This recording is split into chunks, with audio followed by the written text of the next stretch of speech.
Bonjour à tous, nous allons voir aujourd'hui 5 signes que ton ex va revenir dans ta vie. C'est un sujet qui est délicat parce que si on regarde sur internet les articles qu'il y a et qui parlent de ça, on se rend compte que c'est vite n'importe quoi. Par exemple, dans certains articles féminins, on va te dire si ton ex ne t'a pas bloqué sur ton téléphone, alors ça veut dire qu'il va revenir. Oui, forcément, pour communiquer avec l'autre, il faut d'abord le débloquer. Bon, ok, pourquoi pas. Si jamais il a laissé des affaires chez toi, alors ça veut dire qu'il veut te reconquérir. Moi, pour ma part, j'ai déjà laissé des choses chez mes ex il y a très longtemps. C'est pas pour autant que 5 ans après, 10 ans après, je veux quand même y retourner. Il like tes publications sur les réseaux sociaux. Encore une fois, déjà, ce serait bizarre comme stratégie de reconquête. Et puis parfois, les ex ne likent pas et pour autant, ils reviennent par la suite. Donc aujourd'hui, plutôt que de prendre les avis des magazines féminins, plutôt que d'ouvrir la porte du placard en se disant est-ce qu'il a laissé ses baskets ou pas, s'il y a ses baskets, il va revenir. Si dans la salle de bain, il y a 3 cheveux sur le peigne, ça signifie qu'il pense toujours à moi, qu'il l'a fait exprès. Je vous propose qu'on parte sur des signaux psychologiques, sur des moteurs de fonctionnement psychologique qui seront, à mon avis, beaucoup plus certains de vous donner la bonne réponse. Avant de démarrer, si vous le souhaitez, abonnez-vous à la chaîne. Il y a aussi un quiz qui s'appelle « Quelles sont mes chances que mon ex revienne ?» Il y a un canal Telegram qui est gratuit, qui est juste en dessous. Et si vous le souhaitez, contactez mon équipe. Il y a aussi un lien juste sous cette vidéo. Tout premier signe que votre ex peut revenir, c'est que vous savez tous les deux évoluer. Bien que parfois, il suffit simplement que l'un ou l'autre sache évoluer. Accrochez-vous bien, restez bien avec moi sur ce point-là. Vous allez comprendre de quoi je parle. J'ai fait 2 listes. La première, en haut, c'est ce qu'on pourrait appeler le cerveau borné. C'est des gens qui ne veulent pas avancer, des esprits qui sont bloqués. En dessous, j'ai fait une autre liste. Ce sont les gens qui sont capables d'évoluer dans la vie. Idéalement, vous deux, vous seriez capables d'évoluer. Par exemple, pendant le silence radio. Premier exemple d'une personne qui serait bloquée. C'est une personne qui se dit « Quand je n'arrive pas à faire quelque chose, quand je suis frustré, alors j'abandonne ». Versus une personne qui est capable d'évoluer va se dire quand je suis bloqué, quand je suis frustré, je suis capable de persévérer pour trouver la solution. Dans un couple, on tombe forcément sur des blocages, on est forcément sur des différends, on n'arrive pas toujours à se comprendre. Si les deux savent s'accrocher et tenter de comprendre l'autre, on a forcément beaucoup plus de chances d'évoluer. Maintenant, est-ce que votre ex est plutôt bloqué, capable d'évoluer? Je vous laisse décider, mettre un commentaire juste en dessous. Autre exemple. Soit je suis bon à quelque chose dans la vie, je suis capable de réussir ça, soit je suis mauvais. C'est ce qu'on appelle des pensées binaires, noir ou blanc, ce qui est signe que le cerveau n'est pas très développé généralement. Soit vous êtes borné, bloqué, pas vous, je parle de votre ex, et dans ce cas-là, quand ça ne fonctionne pas, que vous êtes juste mauvais à ça, je suis par exemple mauvais pour réussir ma vie de couple, je n'y arriverai jamais, versus je peux me documenter, je peux lire, je peux être bon dans tous les domaines que je souhaite. Un autre exemple, à propos de l'ego. Dites-moi que je suis beau, que je suis intelligent, même si je ne le mérite pas forcément. Il y a des gens qui adorent ça, quand on dit qu'ils sont beaux, intelligents, parce que ça remonte un peu la pauvre image qu'ils ont d'eux ou leur faible estime de soi, ça les remonte. Versus ceux qui évoluent, c'est dis-moi comment m'entraîner de manière plus efficace, de manière plus régulière, pour que je sois meilleur chaque jour. Un esprit bloqué dira « Si jamais tu réussis, alors je suis frustré, je le prends mal dans mon petit ego fragile. » Personne qui évolue, si elle voit quelqu'un réussir, elle se sent inspirée. Elle est capable d'évoluer et de faire la même chose. Réfléchissez bien et demandez-vous dans quelle case vous êtes. Déjà, si vous regardez ces vidéos, c'est qu'a priori, vous avez envie d'évoluer. Vous êtes capable d'évoluer, de comprendre ce type de vidéo. Est-ce que votre ex serait capable de faire la même chose ou pas ? Quand on se remet ensemble, on a le sentiment d'avoir grandi, d'avoir compris ce qui ne fonctionnait pas et que c'est un plus dans notre vie. On a été ensemble, on s'est séparés parce qu'on avait un problème, on a évolué, on a grandi et on s'est remis ensemble pour aller de l'avant.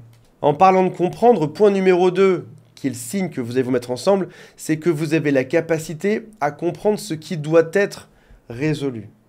Quand on a une difficulté dans la vie, ou alors on se prend le mur parce qu'on n'arrive pas à voir au-delà, ou alors on en fait une force. Il y a 2 types de couples globalement. Il y a ceux qui profitent de chaque difficulté pour se renforcer. Par exemple, vous avez une dispute avec un ami en commun. soit le couple va exploser parce qu'il y a cette dispute avec un ami en commun, soit on comprend pourquoi est-ce que cet ami a créé une perturbation et on se renforce par la suite. Il y a un autre type de couple, c'est ceux qui accumulent les problèmes. Typiquement, tu peux l'observer facilement. Est-ce que ton partenaire, ta compagne te disait tout le temps « Rappelle-toi ce que tu m'as fait il y a 2 ans. Rappelle-toi comment tu t'es comporté il y a 6 mois. Rappelle-toi ce que tu as dit à ma mère il y a 2 semaines. » C'est des gens qui ont toujours un peu un œil dans le passé, qui te reprochent toujours des choses du passé parce qu'ils n'arrivent pas à surmonter les problèmes et aller de l'avant. Les problèmes s'accumulent de plus en plus et ça rend le couple de plus en plus lourd. Admettons un navire qui jetterait une ancre, puis 2, puis 3, et au bout d'un moment, tu auras beau avoir un gros moteur, tu racleras tout le fond parce que tu ne pourras plus avancer. Les problèmes s'accumulent. Alors qu'il y a d'autres couples qui ont la capacité de comprendre les problèmes et de devenir de plus en plus légers au final, de plus en plus costauds face à l'avenir. Pour ma part, dans une relation amicale ou dans un couple, j'ai toujours un voyant rouge qui s'allume quand je vois une personne qui reparle d'un problème du passé. Je me dis, tiens, ça, il n'a pas réussi à le résoudre, ou on n'a pas réussi à le résoudre, on n'a pas réussi à passer dessus, et il reboucle dessus, il ressasse comme une espèce de traumatisme qui ne serait jamais passé, ou peut-être au passage dans une espèce de jeu de manipulation, on ne sait pas trop. Troisième point, vous savez mettre votre ego de côté, je parle de vous et de votre ex. J'ai des gens parfois en coaching qui me disent « Antoine, j'aimerais que mon ex revienne vers moi et en plus s'excuse de ce qu'ils ont fait et en plus sans que j'ai à faire quoi que ce soit. » Là, tu fais « Mon coco, il y a un souci avec ton ego, là, il y a quelque chose qui ne va pas là-dedans. Si tu estimes que tu ne dois absolument rien faire et que c'est à l'autre de revenir et de s'excuser, a priori, ce n'est pas très équitable. Dans un couple normal, tu t'excuses 1 fois sur 2 au moins, voire 2 fois sur 3. Tu t'excuses aussi souvent que nécessaire pour faire avancer la situation. On dit qu'on a 50% des torts dans une rupture. Tu dois t'excuser pour au moins 50% des torts qui t'incombent. J'entends parfois aussi ce qu'il a fait est inacceptable. Oui, sauf que là, a priori, tu es quand même en train de vouloir le récupérer et qu'il vienne s'excuser auprès de toi. 4e point, vous êtes plus fort que la somme de tous ceux qui vous entourent. Quand on est dans une période de fragilité, quand on subit une rupture amoureuse, quand on est triste, quand on pleure, il est assez facile, j'ai envie de dire, de se faire berner par son entourage. Ce n'est pas vraiment le cas. Il est assez facile d'avoir des mauvais conseils et de s'y rallier. Parce que tes amis sont là pour t'aider, ils vont souvent te dire ce que tu veux entendre.